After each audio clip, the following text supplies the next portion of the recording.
জ্বালানি খাত পরিচালনায় আওয়ামী লীগের পথেই হাঁটছে অন্তর্বর্তী সরকার। গণমাধ্যমের সাথে সংলাপে এই অভিযোগ করেন ভোক্তা সংগঠন ক্যাবের জ্বালানি উপদেষ্টা শামসুল আলম। বলেন, চিহ্নিত জ্বালানি অপরাধীদের শাস্তি নিশ্চিত না করে গুরুত্বপূর্ণ পদে বসানো হচ্ছে, ফলে সংস্কারেও জনগণের প্রত্যাশা পূরণ হচ্ছে না, উল্টো বাড়ছে আতঙ্ক। এ সময় শ্বেতপত্রের সমালোচনা করে তিনি বলেন, বছরের পর বছর চুরি আর লুটপাটের পরও কোম্পানিগুলো কিভাবে লাভ দেখিয়েছে তা স্পষ্ট করা হয়নি।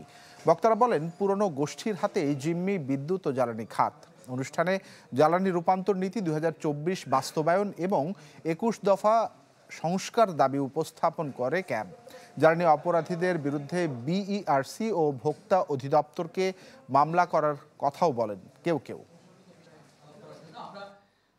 তাদের যে দুর্নীতি, তাদের যে মানুষকে আক্রান্ত করার যে প্রবণতা, তার একটা বড় কারণ ছিল এই জ্বালানি খাতের মাধ্যমে বিপুল পরিমাণ অর্থ দেশের বাইরে পাচার করা, এবং সেগুলো এখন খুবই সর্বজন বিদিত, প্রতিদিন পত্রিকা প্রকাশিত হচ্ছে।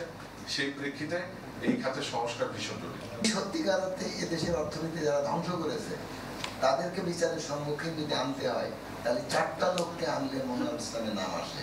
কিন্তু এই সরকারের এই সেক্টর চালানোর জন্য একটা মৌলিক লোক হিসেবে দাঁড়িয়েছে।